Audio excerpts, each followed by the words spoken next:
शिक्षा का assignment number 1 जो हमारा ईवीए मतलब होता है आपका जो ऑब्जेक्टिव क्वेश्चन है उसका सोल्यूशन देखेंगे। ठीक दोस्तों, तो सबसे पहले देखेंगे पहला क्वेश्चन कह रहा है सभी के लिए शिक्षा अनिवार्य है। कब कहा गया था? 1990 में। देखिए ऊपर से हम लोग क्या करेंगे, 1990 को ऊपर लाएंगे। ठीक है, इसको मिलान करना है, जहाँ पर सही लगेगा वहीं आपको लाना है। और दूसरा कह रहा है साला माँ का सम्मेलन कब हुआ था? साला माँ का सम्मेलन 1994 में हुआ था। देखिए नीचे है 94, इसको ऊपर खींच के लाइए, ऊपर लाए, इसके सामने लगा दीजिए। अब देखिए बाल अधिकार की घोषणा कब की थी? बाल अधिकार की घोषणा 1989 में की गई थी, सही है। एकीकृत शिक्षा की योजना कब लाया गया था? 1974 में, भी सही है। अब देखिए चारों ऑप्शन सही हो गया। अब क्या करेंगे, आगे बढ़ जाइए। आगे बढ़ने को देखिए अगला क्वेश्चन क्या कह रहा है, पढ़िए ध्यान से पढ़िए आप लोग। क्या कह रहा है कि किस वह कार्यक्रम में अभिभावकों को प्रोफेशनल व्यक्तियों की सलाह उपलब्ध कराई जाती है? पहला पेरेंट्स इनफेक्ट प्रोग्राम में, होम ट्रेनिंग प्रोग्राम में, तीसरा ग्रुप पेरेंट्स में, सभी। तो पहला ऑप्शन क्या पेरेंट्स इनफेक्ट प्रोग्राम में। ठीक दोस्तों, आगे देखिए क्या कह रहा है। अनुपस्थिति कार्यक्रम मुख्यतः उपयोगी है। कहाँ उपयोगी है? दृष्टिहीन बालकों के लिए, श्रवण बाधित बालकों के लिए, अधिगम अक्षमता के लिए। तो कौन सा हो जाएगा? पहला ऑप्शन आपका दृष्टिहीन बालकों के लिए। ठीक दोस्तों, अगला देखिए क्या कह रहा है। समावेशी शब्द का प्रचलन मुख्यतः किसके बाद आरंभ हुआ? तो इस बता दो 1994 में साला माँ का सम्मेलन के बाद हुआ था। ठीक दोस्तों, आगे बढ़िए। आगे कह रहा है भारत की एकीकृत शिक्षा की योजना कब की थी? बताया पीछे बताया था 1974 में की गई थी। ठीक दोस्तों, तो पहला ऑप्शन कौन सा हो जाएगा आपका? 1974 आपका सही हो जाएगा। ठीक दोस्तों, आगे बढ़िए। आगे बढ़ने के बाद देखिए क्या कह रहा है। किस प्रकार की शिक्षा का मुख्य उद्देश्य विशेष आवश्यकता वाले बच्चों को मुख्य धारा में शामिल करना होता है?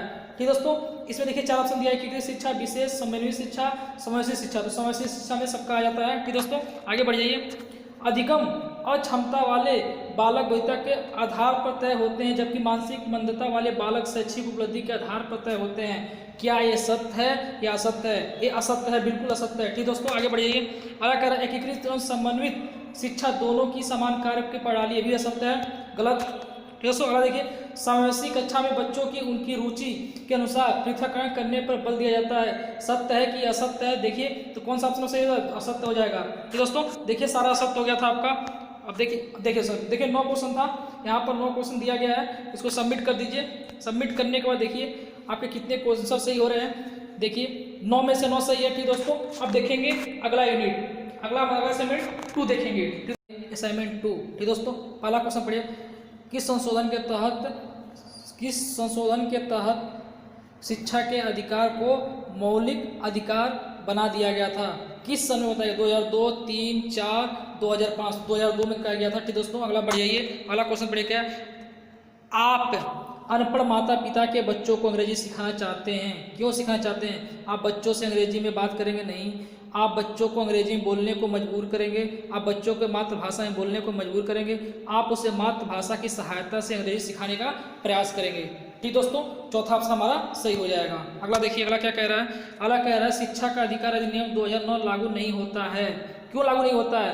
निःशक्त बच्चे के लिए, 6 से 14 वर्ग के बच्चों के लिए, 14 से 18 वर्ग के वर्ग के बच्चों के लिए, तो बच्चों की नियमित उपस्थिति के लिए। तो ठीक दोस्तों, इसका ऑप्शन नंबर हो जाएगा आपका ऑप्शन नंबर, ठीक दोस्तों, तीसरा। ठीक दोस्तों, 18 वर्ष तक के बच्चों का। ठीक दोस्तों, आगे बढ़िए। वर्तमान में निःशक्त बच्चों की शिक्षा को कहा जाता है विशेष शिक्षा या समावेशी शिक्षा या समेकित शिक्षा या उपरोक्त कोई नहीं। इसे बताए समेकित शिक्षा, जो समावेशी शिक्षा होता है उसी को हम लोग क्या करते हैं? निःशक्त बच्चों की शिक्षा करते हैं। ठीक दोस्तों, अगला देखिए कह रहा है विकृत बालकों को बनाना चाहिए। क्या बताना चाहिए? आत्मनिर्भर होना चाहिए, मतलब क्या बोलते हैं इसको, अपने आप पर निर्भर होना चाहिए। ठीक दोस्तों, अगला देखिए क्या कह रहा है। मध्याह्न भोजन की योजना की शुरुआत भारत में कब हुई थी? ये बता दें आप लोग को, ये जो शुरुआत हुई थी मध्याह्न भोजन, तो सबसे पहले तमिलनाडु में हुआ था, 1995 में शुरू हुआ था। ठीक दोस्तों, उसके बाद देखिए विश्व स्तर की आयोजित विकलांग ओलंपिक की शुरुआत कब हुई थी? 1956 में, 1960 में, तीसरा ऑप्शन देखिए 1961 में, चौथा है 1958 में। तो दूसरा ऑप्शन हो जाएगा आपका 1960 में। ठीक दोस्तों, आगे बढ़िए। प्रतिवर्ष मार्च का कौन सा दिन विश्व विकलांग दिवस के रूप में मनाया जाता है?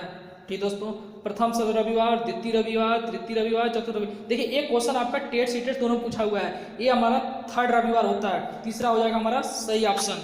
ठीक दोस्तों, डिस्लेक्सिया शब्द किस अक्षमता को प्रदर्शित करता है? देखिए ये सारे क्वेश्चन जो है ना यूपी टेट और सीटेट पूछे हुए क्वेश्चन है।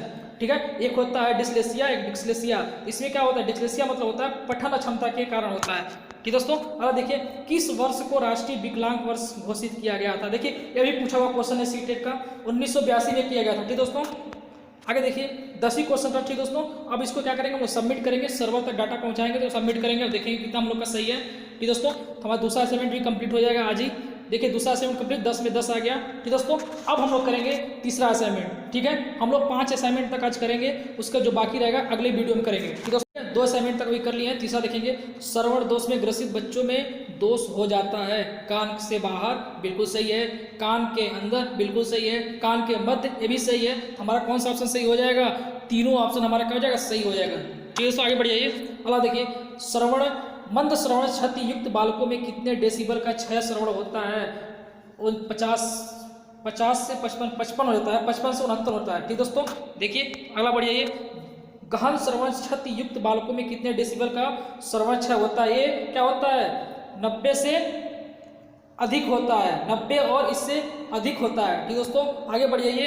आगे देखिए क्या कह रहा है, समान बातचीत का स्तर कितने डेसिबल तक होता है, आपको बताते हैं 75, 50, 65, 90। चारों ऑप्शन में से आपका ऑप्शन नंबर हो जाएगा आपका, देखिए 50 तो नहीं होता होगा, 65 होगा। ठीक है दोस्तों, अगर देखिए आंशिक दृष्टिबाधित बालक पढ़ सकते हैं उत्तल लेंस की सहायता से। देखिए ये पीछे लोग क्वेश्चन बता रहे हैं आपको, इसको बता चुका हूँ हम साइंस के पेपर में। ठीक दोस्तों, अवतल लेंस में, समतल में, उपयुक्त सभी में, तो कौन सा था, उत्तल लेंस की सहायता से। ठीक दोस्तों, दृष्टि अक्षम बालकों की अंतर्गत आता है। देखिए जो देखने में अक्षमता, जो देख नहीं पाता है वो किस में आता है, ये आपका सीटेट टेट दोनों में पूछा हुआ क्वेश्चन है। देखिए ये बहुत इंपॉर्टेंट क्वेश्चन है, सभी लोग ध्यान से देखें, आप लोग का आगे भी काम आ सकता है। तो 3 ऑप्शन दिया हुआ, तो क्या हो जाएगा, अंध बालक और कम देखने वाले बालक को कहते हैं। ठीक दोस्तों, अब आगे बढ़िए। अगला कह रहा है कि अंधे बालकों को पढ़ाने की विशेष सिद्धांत। देखिए विशेष सिद्धांत क्या है, पहला है हौसला एवं निर्देशन, दूसरा है सहायक उत्तेजना,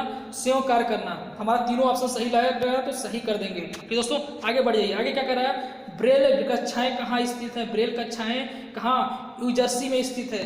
ठीक दोस्तों, इसको क्लिक करके आगे बढ़ जाइए। अंध बालकों को विशेष कक्षा में पढ़ाया जाता है, जिसे कहा जाता है, क्या कहा जाता है, ब्रेल कक्षा, अंधों की कक्षा, अ ब दोनों, इनमें से कोई नहीं। ठीक दोस्तों, तो पहला कक्षा ब्रेल कक्षा होता है, यही अंधों को बालकों को पढ़ाया जाता है। ठीक दोस्तों, समय से शिक्षा की व्यवस्था की जाती है, कब क्या की जाती है, समान बालकों हेतु, विशिष्ट बालकों हेतु, दोनों प्रकार के लिए, किसी के लिए नहीं। ठीक दोस्तों, इसमें किसी के लिए नहीं है, चौथा ऑप्शन सही हो जाएगा। ठीक दोस्तों, आगे बढ़िए। देखिए 10 ही क्वेश्चन था इसमें, तो 10 हमारा सबमिट कर देंगे, सर्वर तक डाटा पहुंचा देंगे। ठीक दोस्तों, हम सबमिट कर दिए हैं। अब देखिए 10 क्वेश्चन सही में 10 में 10 आ गया। ठीक दोस्तों, अब हम बढ़ जाएंगे अगले असाइनमेंट पर। अगला असाइनमेंट हमारा पड़ेगा चौथा असाइनमेंट। ठीक दोस्तों, ये 4 है। ठीक दोस्तों, निम्नलिखित में से कौन सा अस्थिबाधित बच्चों की विशेषता नहीं है, तो कौन सी नहीं है, पहला हकलाना आपका नहीं होता है। ठीक दोस्तों, अगले क्वेश्चन पर बढ़ जाइए। अगला क्वेश्चन देखिए क्या कह रहा है कि वाक बाधिता का कारण है विलंबित वाणी विकार, वाक दोष या वाक दिश तलु या वोष्ठ विकृति, तीसरा है श्रवण विकृति, चौथा है उपयुक्त तीनों। ठीक दोस्तों, हम बता दें वाक बाधिता के जो कारण होते हैं वो आपके कौन से होते हैं, तीनों होते हैं। ठीक दोस्तों, तीनों क्लिक कर लीजिएगा, आगे बढ़ जाइएगा। आगे बढ़ने में देखिए अस्तबाधित का कारण कौन सा है, वंशानुक्रम, पर्यावरण, उपयुक्त दोनों, तो दोनों मार देंगे, आपका दोनों सही होता है, पहले ही बता चुका है इस क्वेश्चन को। निर्देशन एवं परामर्श की सहायता होती है मानसिक विकृत बच्चों द्वारा, दूसरा है मुख बधिर बच्चों द्वारा, तीसरा है अस्त विकलांग बच्चों द्वारा, चौथा है उपयुक्त सभी के द्वारा। आपको बता देते हैं चौथा ऑप्शन सही हो जाएगा आपका, क्योंकि तीनों आता है आपका। ठीक दोस्तों, अगला देखिए बैसाखी उपकरण का प्रयोग किया जाता है। बैसाखी जो होता है, जो चलते हैं ना, जिसका पैर खराब होता है उसी को हम लोग बैसाखी कहते हैं। तो कौन सा ऑप्शन हो जाएगा, मुख बधिर, अस्त विकलांग, मानसिक विकृति, उपयुक्त सभी के द्वारा, तो कौन सा हो जाएगा, जो पैरों से नहीं चल पाते उन्हीं को कहते हैं ना। आगे देखिए सांकेतिक भाषा का प्रयोग किया जाता है। सांकेतिक भाषा का प्रयोग किसमें किया जाता है, अस्त विकलांग में, मानसिक विकलांग में, मुख बधिर बच्चों में, उपयुक्त सभी के द्वारा। देखिए जो देख नहीं पाते उसके लिए होता है, तो कौन सा जाएगा, मुख बधिर बच्चों द्वारा। ठीक दोस्तों, अब देखिए क्या कह रहा है, वाक्य बाधित बालकों के शैक्षिक समायोजन हेतु शिक्षा देते समय निम्न तत्वों पर ध्यान देना चाहिए। किस पर ध्यान देना चाहिए, पर्याप्त अभिप्रेरणा पर, उपयुक्त वाक सभ्यता पर, सही निदान पर, उपयुक्त सभी, तीनों ऑप्शन आपका सही हो जाएगा। अगला देखिए क्या कह रहा है, मानसिक योग्यताओं का मापन किया जाना चाहिए, किस पर, बुद्धि परीक्षा के द्वारा, उपलब्धि परीक्षाओं के द्वारा, व्यक्तित्व परीक्षाओं के द्वारा, अभिवृत्ति परीक्षाओं के द्वारा। तो चारों ऑप्शन, पहला ऑप्शन आपका विद्युत परीक्षाओं के द्वारा किया था, चारों में से पहला ऑप्शन सही हो जाता है। तो दोस्तों आगे बढ़ जाइए। राष्ट्र के विकास की मुख्य धारा में योगदान दे सकते हैं। पहला ऑप्शन आता है सामान्य बच्चे, दूसरा आता है प्रतिभागी शल्य बच्चे, तीसरा आता है विकलांग बच्चे, चौथा आता है उपरोक्त सभी। तो देखिए जो राष्ट्र का विकास का मुख्यालय में जो मेन योगदान होता है वो सभी का होता है। तो कौन सा हो जाएगा? उपरोक्त सभी हो जाएगा। आगे देखिए क्या कह रहा है, वाक बाधिता के प्रकार। देखिए वाक मतलब जो होता है बोलते हैं ना, उसको जो रोकना है उससे कितने प्रकार होते हैं। ठीक दोस्तों, तो पहला है वाक दोष, घोष दोष, वाणी स्कंद दोष। हमारा कितने ऑप्शन हो जाएंगे? तीनों ऑप्शन हमारा वाक बाधिता के प्रकार है तीनों। हमको क्या उपयुक्त सभी कर देना चाहिए और आगे बढ़ जाना चाहिए। देखिए 10 ही क्वेश्चन इसमें भी था और 10 का आंसर दे दिए हैं। अब इसको सबमिट करेंगे, देखेंगे कितने आंसर हमारे सही हो रहे हैं। ठीक है दोस्तों, इसको सबमिट करिए, डाटा सर्वर तक पहुंचाइए। देखिए 10 में से 10 हमारे सही हो जाएंगे। अब अगला असाइनमेंट देखेंगे, 5वां असाइनमेंट जो आज के लिए लास्ट असाइनमेंट होगा। फिर हम अगले वीडियो में 6ठे असाइनमेंट से शुरू करेंगे। ठीक है दोस्तों, जो आप लोग का समाज से शिक्षा का है। ठीक दोस्तों, तो पहला क्वेश्चन देखिए क्या कह रहा है। इसमें देखिए पहला क्वेश्चन, राष्ट्रीय श्रवण विकलांग संस्थान का पूरा नाम क्या है। ठीक दोस्तों, इसमें देखिए आपको लिखना है। अभी इसमें कंफर्म नहीं है कि हिंदी में लिखें कि इंग्लिश में लिखें। ठीक दोस्तों, यदि आप हिंदी में लिखते हैं, यदि इंग्लिश में लिखते हैं तो कोई फर्क पड़ने वाला है कि नहीं पड़ने वाला, क्योंकि लिखने में बहुत टाइम लगेगा आप लोग को। ठीक दोस्तों, इसको आप स्किप भी कर सकते हैं, हम आपको आंसर बता देंगे, कोई दिक्कत नहीं है, आप इसे ट्राई भी कर सकते हैं। ठीक दोस्तों, तो क्या कह रहा है, राष्ट्रीय श्रवण विकलांग संस्थान का पूरा नाम है आप लोग का अली यावर जंग राष्ट्रीय वाक एवं श्रवण दिव्यांग संस्थान, जो ये मुंबई में स्थित है। ये इसका संस्थान का पूरा नाम है। एक बार बताते हैं, अली यावर जंग राष्ट्रीय वाक एवं श्रवण दिव्यांग संस्थान। ठीक दोस्तों, इसको आगे बढ़ जाइए, स्किप कर लीजिए, कोई दिक्कत नहीं है, लिखने में बहुत टाइम लगेगा आप लोग को। ब्रेल लिपि का आविष्कार किसके द्वारा किया गया था? देखिए ब्रेल लिपि का आविष्कार, देखिए जो स्पेलिंग है ना ब्रेल की, यही ब्रेल जो थे लुई ब्रेल ने ही इसका आविष्कार किया था। ठीक दोस्तों, आगे बढ़ जाइए। इसको लिखने की जरूरत नहीं है आप लोगों को, क्योंकि पता नहीं इंग्लिश में लिखे। देखिए मैं लिख देता हूँ, अभी ये रॉन्ग हो जाएगा। देखिए बी, देखिए हिंदी में लिखा रहा है। ठीक है दोस्तों, इसको हम लोग क्या करेंगे, हटा देंगे इसको। ठीक है, आगे बढ़ जाइए, कोई दिक्कत नहीं है, लिख देते हैं लुई ब्रेल से लिख देते हैं, Louis Braille, sorry Louis Braille, BREAL। ठीक दोस्तों, अब आगे बढ़िए। देखिए यदि हिंदी में होता तो आसानी से लिखे जाते हैं। ठीक दोस्तों, तो लुई ब्रेल इसका आंसर हो जाएगा, इसके द्वारा किया गया था ब्रेल लिपि का। अब राष्ट्रीय दृष्टि विकलांग संस्थान किस शहर में है? राष्ट्रीय दृष्टि जो देखने में जो विकलांग संस्थान है वो आप लोग का कहाँ है? सिकंदराबाद में। सिकंदराबाद इस समय आप लोग को तेलंगाना में पड़ेगा, पहले कहाँ था? ये आंध्र प्रदेश में था। ठीक दोस्तों, जब ये सिकंदराबाद, जब ये तेलंगाना जब अलग हुआ था तो ये सिकंदराबाद जो सिटी है आपका तेलंगाना में हो गया था। आंध्र प्रदेश से हटके किस में आ गया है? तेलंगाना में आ गया है। ठीक दोस्तों, और यहाँ पर आप लिख लीजिएगा शहर सिकंदराबाद का। ठीक दोस्तों, इसके अलावा 2 संस्थान और भी है जो कोलकाता में है और मुंबई में है। ठीक दोस्तों, अब देखिए अबेकस की सहायता से क्या पढ़ाया जाता है? अबेकस की सहायता से क्या पढ़ाया जाता है? याद है आप लोग को फर्स्ट समय पढ़ाया गया होगा। गणित जो गणना होता है गणित के, उसको पढ़ाया जाता है। जैसे गुणा हो गया या फिर गिनती हो गया या फिर पहाड़े हो गए, इससे सिखाया जाता है। अबेकस की सहायता से गोली बना के वो डालते हैं ना, उसमें जो अबेकस सबसे पहला गणितीय उपकरण है जो TLM में यूज किया जाता है। ठीक दोस्तों, आई होप ये बात आप लोग को समझ में आ गया होगा। अब आगे बढ़ जाते हैं। ठीक दोस्तों, अब देखिए आगे बढ़ जाते हैं, क्या करें? आवृत्ति मॉड्यूलेशन यंत्र श्रवण संप्रेषण सहायक सामग्री है। क्या देखिए आवृत्ति मॉड्यूलेशन यंत्र श्रवण संप्रेषण सामग्री है, बिल्कुल सही है, सत्य कर लेंगे। ठीक दोस्तों, आगे देखिए क्या कर रहा है? दृष्टिहीन और अल्प दृष्टि वाले बच्चों के लिए एक समान यंत्र उपयोग में लाया जा सकता है, बिल्कुल गलत है। अल्प दृष्टि और दृष्टि जो देख ही नहीं सकता है, कुछ दे सकता है, उसको एक साथ कैसे ला सकते हैं? असत्य एकदम बिल्कुल होगा। ठीक दोस्तों, आगे बढ़िए। संप्रेषण यंत्र और सहायक यंत्र दोनों एक ही होते हैं, बिल्कुल गलत है। संप्रेषण होता है सुनने वाला और सहायक यंत्र अलग होता है। ठीक दोस्तों, असत्य हो जाएगा। अब देखिए दूसरा क्या कह रहा है? आवर्धक यंत्रों का उपयोग सभी अक्षम बालकों के लिए किया जाता है। क्या सत्य है? नहीं, बिल्कुल सत्य नहीं, असत्य है। ठीक दोस्तों, आगे बढ़ जाइए। आगे क्या कह रहा है? देखिए सम समूह शिक्षण में शामिल किए जाते हैं। देखिए जो सम समूह होता है क्या होता है? अपने बराबर होना चाहिए। मान लीजिए आप पढ़ने में तेज नहीं है तो हमारे साथ कौन से बच्चे पढ़ने में तेज नहीं होना चाहिए, तो क्या होशियार बच्चे साथ में रहेंगे? बिल्कुल नहीं रहेंगे।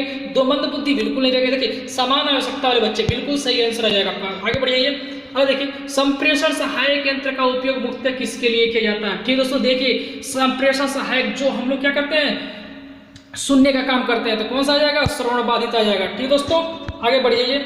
गणना संबंधी क्रियाओं के शिक्षण हेतु उपयुक्त उपकरण कौन सा है? देखिए गणना संबंधी ब्रेल आलेख जो लिखने के लिए होता है नहीं, ये बिल्कुल गलत है। ब्रेन राउटर से भी गलत है, ब्रेन डुप्लीकेटर से भी गलत है। टेलर फ्रेम, देखिए एकदम बिल्कुल सही आंसर। गणना संबंधी क्रियाओं को टेलर फ्रेम के द्वारा किया जाता है। ठीक दोस्तों, आगे बढ़िए।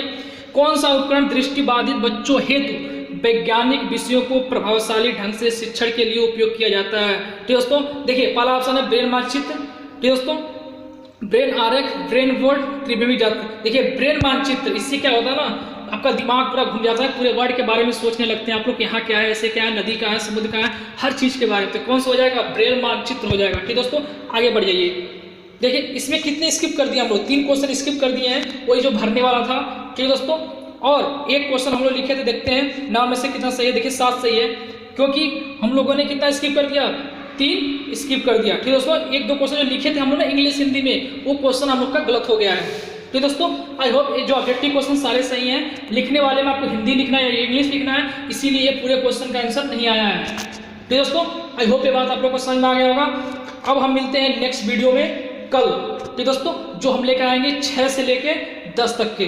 ठीक दोस्तों, आई होप कल कंप्लीट करवाने की कोशिश करेंगे कि कल ही कंप्लीट हो जाए आप लोग का सब। ठीक दोस्तों, तो आज के लिए बस इतना ही। अब मिलते हैं हम नेक्स्ट वीडियो में। धन्यवाद।